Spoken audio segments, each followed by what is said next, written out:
चलती हैं। तो लगता है उल्टा वैसे चाहूँ ना कि मान लो कि आप भी कहते ना बैठ के भी हैं जो छोटे बैठे ना 7 साल छोटे और उतना पता ही चलता कितना पीछे से निकल गया कहाँ चला गया नहीं पता चल रहा हमें भी नहीं लगा बैठे आ रहा अब तो संसार में फ्री है देखा जाए तो फिर भी नहीं बैठा जा रहा कितनी कोशिश करो अगर आपको आते ही ना छोड़ो वैसे ही ना हमारे देखो अपना जो अपनी क्लास चलती है ना उसमें गुरुदेव हमें ये नहीं कहते कि तन से बैठ दो, है ना। हाँ बोला ना भाई बैठा करो, ठीक है, बैठो, सुबह सुबह बैठो ना। सुबह बात सुबह भी है पता नहीं चलता मन की तरह फिर वो यही तो देखने की बात है ना, है ना। वैसे तो जो विचार वाली क्लास होती है ना उसमें तो हम तन से बैठना बोलते ही नहीं है। बैठने तो हमें कैसे बैठना है, मन से बैठना है। अब जिनका काम पेंडिंग है वो होणवास से बैठेंगे, वो अब बैठेंगे क्योंकि पिछो वाली क्लास वाला काम तो पूरा किया क्या नहीं, पेंडिंग थे ना, कम दे होते काम करना पड़ेगा। अगर बैठ के किए हुआ नहीं तो जब बैठता नहीं है तो चलते हुए कैसे बैठेगा, वही बात है ना। तो अब देखो पेंडिंग काम हम अब कर रही हैं, फिर इसको ढील नहीं देनी। कहने का मतलब ये है हमारी जो विचार की क्लास है, इस विचार की क्लास में हम तन को बिठाना नहीं सिखाते, मन को बिठाना सिखाते हैं। पर अभी हम अगर तन को बिठा रहे हैं तो इसका मतलब ये है कि पेंडिंग काम हम अब कर रहे हैं। तो इसका मतलब हमें बहुत सावधानी से करना है। जो पीछे वाला काम हम अब आके कर रहे हैं, इनको दंड नहीं देना, क्या ताड़ना नहीं देनी इसको। अब तेरा होड़ महीना बासी तक कड़न बासी, इसको ताड़ना देकर बिठाएं। इसके लिए इसको डांटना भी पड़े तो डांटे इसको। अभी भी तेरा मन बाहर जा रहा है, अच्छा बाहर तो चाहता क्या है, एक बार इससे बात तो करे, तो चाहता क्या है। कोई ऊंची उपाधि चाहता है, कोई मान सम्मान चाहता है, भी तेरी जय जयकार हो तो वो चाहता है। तो चाहता क्या है बताएगा ना। फिर भी केड़ी लालसा अंदर वाली शेष है, वो लालसा ही पूरी कर दी होला। अगर नहीं बंदा था 4 दे विच कोई चंगा काम करते इंदी वाहवाही करवा दी होला, इंदे को पूछ भी हाँ भाई 10 और 4 ने तेरी वाहवाही कर दी है, तेको क्या मिले हुन, क्या मिले तेको हुन, मिलना मुलना कुछ नहीं है। कौन सा पहले गोल्ड मेडल मिल चुके हैं इतना कर करके, कोई ना कोई नाराज तो फिर भी रहता है। तो हम अपना काम क्यों ना करें, ये खाली इसको समझाना पड़ेगा। समझना वैसे है ब्याह कोई तरीका क्या नहीं इनको बुलावन का। आप आपको इनको डंडे दे जोर से ब्लेसूं बुला सकता हूँ क्या, नहीं बिठा सकते। डंडे की जोर से हम किसी से कोई काम नहीं करवा सकते जब तक वो खुद नहीं करना चाहेगा। क्या है डंडे खाने से डीठ बनने से क्या है, रोज मार देंगे मास्टर जी आज भी मार दे से डीठ बन जाएगा। जब उसकी खुद की इच्छा होगी ना करने की, फिर उसको डंडों की ज़रूरत नहीं है, उसको ताड़ने की ज़रूरत नहीं है, फिर वो अपने आप बैठ के करेगा। तो इसका मतलब है अगर अभी भी तन नहीं बैठता तो कहीं ना कहीं किसी न किसी कोने में कुछ मैल है। अभी वो मैल हमें दिख नहीं रही, या तो परिस्थिति आके दिखाएगी। वो मैल जब दिखनी जरूरी है, दिखेगी तभी साफ करेंगे। मैल दिखे ना तब वो साफ क्यों कर सो। ऊपर से तो हम कह देते हैं हाँ सारा समझ आ गया है, यहाँ पे सारा कुछ ठीक ठीक होता है, पर जब आते हैं सामने परिस्थिति व्यवहार आता है फिर पता चलता है कि हम कितने पानी में हैं, कहाँ रुक रहे हैं हम। फिर अब इसलिए कह रही हैं हे राजन तू सर्वदा आनंद रूप और अद्वैत है। आनंद रूप होते हुए भी तू दुखी क्यों है, क्योंकि तूने कल्पना कर रखी है अपने स्वरूप के अंदर। आत्मा 6 काम क्रोध आदि विकारों से तो रहित है। विकार मिथ्या देह के हैं, आत्मा का तो कोई विकार ही नहीं है, वो तो शुद्ध है। आत्मा के परमाद से विकार भासित होते हैं। जब अपने स्वरूप पे दृढ़ता नहीं होती ना, फिर जाके ये बाहर वाले सच्चे लगने लग जाते हैं। जब तू आत्मा को जानेगा तब कोई विकार ना देख पड़ेगा। जैसे हम बच्चे से एक खिलौना लेते हैं तो दूसरा पहले देते हैं उसको, चुप्पी रावे रोवे ना। अब गुरुदेव ने ये बार संसार वाला खिलौना घेन गिद्दा तब पहले उन्होंने आपको बुलावना सिखाया, अंतर्मुख होना सिखाया। अंतर्मुख के बाद उन्होंने अपना स्वरूप वाला खिलौना हमें दिया। अब बताओ बाहर वाला हमें अच्छा लगता है क्या? बाहर जहाँ पे वो ढोलक चिमटे बज रहे होते हैं, बहुत लाउडली भजन बोल रहे होते हैं, बहुत जोर शोर शराबा होता है, अच्छा लगता है? वो नहीं लगता ना। हमें शांत वातावरण अच्छा लगता है। शांति के अंदर हमें जो भी, क्या भजन यहाँ नहीं बोलते हैं ना, भजन यहाँ पर भी बोलते हैं, कितने अच्छे लगते हैं फिर वो।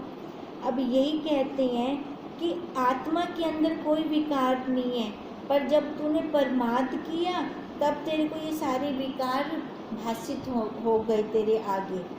जब तू आत्मा को जानेगा तब कोई भी विकार तेरे को दिखेगा ही नहीं, क्योंकि आत्मा अद्वैत है, अकेला है वो। राजा ने पूछा, हे भगवान, तुम कहते हो कि आत्मा अद्वैत है, जो यह बात है तो पर्वत आदिक विश्व को कैसे भान होता है? मतलब दूसरा ना दिखे, कैसे भान होता है? और पत्थर रूप बड़े आकार वन के कहाँ से उपजे हैं? अब राजा का प्रश्न समझ आया? क्या कहा राजा ने? जब वो सारा एक ही है तो ये नाना प्रकार का जो दिखता है, जो बना हुआ है स्थावर और जंगम, फिर ये क्यों बना है? ये दूसरे रूप दिखे ही ना, फिर तो सारा वही है। इसका रूप फिर क्या है?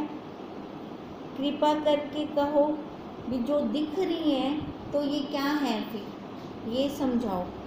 मुनि बोले, हे राजन, आत्मा में संसार कोई नहीं, वह सदा शांत रूप और निराकार है।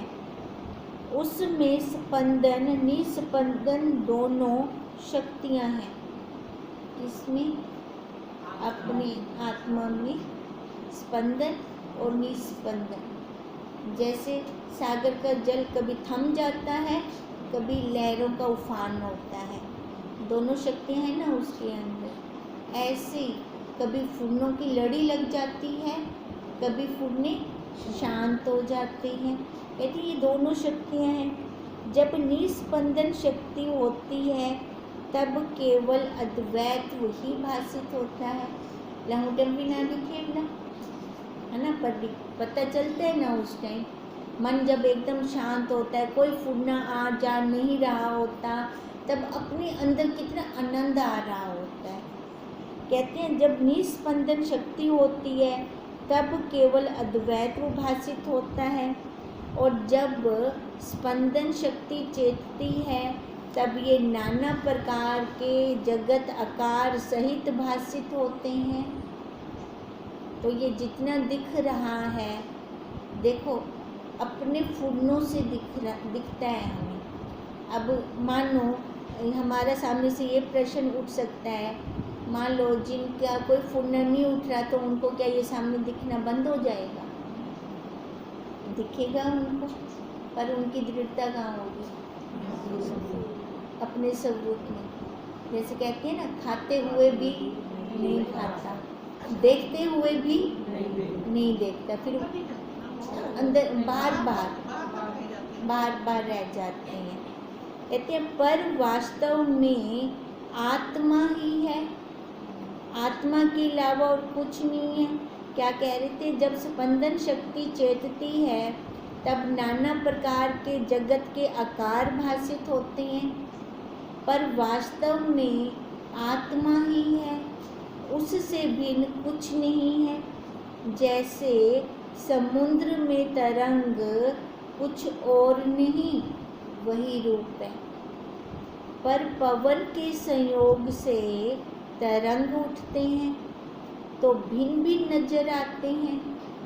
वैसे ही स्फुरण शक्ति से भिन्न भिन्न अहंकार भासित होते हैं अपने फुरने से। अब जब फुरना उठा तो पहले मैं बनी, मैं बनते ही मैंने मेरे वाले बना दिए। वास्तव में वैसे देखें विधि पक्ष से तो वास्तव में सब आत्म रूप ही हैं, इतर कुछ नहीं है, अलग कुछ भी नहीं। जैसे वट के बीज में पत्ते, डाल, फूल और फल अनेक दिख पड़ते हैं, वैसे ही आत्म सत्ता ने जो नाना प्रकार के आकार रखे हैं वे यद्यपि दिख पड़ते हैं तो भी कुछ बना नहीं है ना। हमने पहले कहा ना भी मान लो ज्ञान है तो क्या दिखना बंद हो जाएगा? ये तो वैसे का वैसे ही रहेगा, पर अंदर नहीं जाएंगे। दृढ़ता कहाँ होगी? अपने स्वरूप पर होगी। तभी वो कह रही हैं वैसे ही आत्म सत्ता ने जो नाना प्रकार के आकार रखे हैं वे यद्यपि दिख पड़ते हैं तो भी कुछ बना नहीं। केवल अद्वैत आत्मा ज्यों का त्यों स्थित है, वह सूक्ष्म से भी अति सूक्ष्म है। पर्वत आदि जो विश्व दिखता है सो सब आत्मा का चमत्कार है। देखो हम कितने बड़े बड़े चमत्कार करते हैं। जैसे स्वप्न में पर्वत और वृक्ष आदि नाना प्रकार के आकारों का जो भान होता है वह केवल अनुभव होता है। स्वप्न में क्या होता है? खाली अनुभव ही तो है, होता थोड़ी है कुछ। जब जागते हैं कहाँ होता है? कुछ भी नहीं होता, उससे इतर कुछ नहीं होता।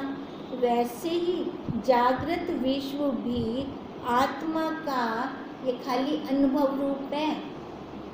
मतलब कहने का ये है ये सारा स्वप्न है।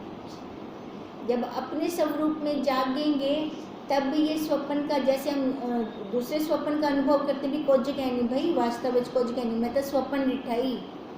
अब जब अपने स्वरूप में जागेंगे फिर जाके कहेंगे ना संसार भाई कुछ कहनी, ये तो खाली स्वप्न है जो मेरे को यूँ ही दिखता पे, जो वो स्वप्न डिठाई इनमें ये सारा स्वप्न है। आत्मा से भिन्न कुछ भी नहीं है। अब क्या कह रहे हैं कि ये सारा क्या है? ये सारा वही है, अपना स्वरूप है, वही एक रस है। विधि पक्ष से दिखा रहे हैं आप हमें, सारा वही का वही अपना रूप है, दूसरा कुछ है नहीं। दूसरा तब दिखता है जब हम बाहर होते हैं, बहिर्मुख होते हैं, तब जाके ये हमने सारा कुछ बना दिया है। ये ओम तम नमामि हरि परम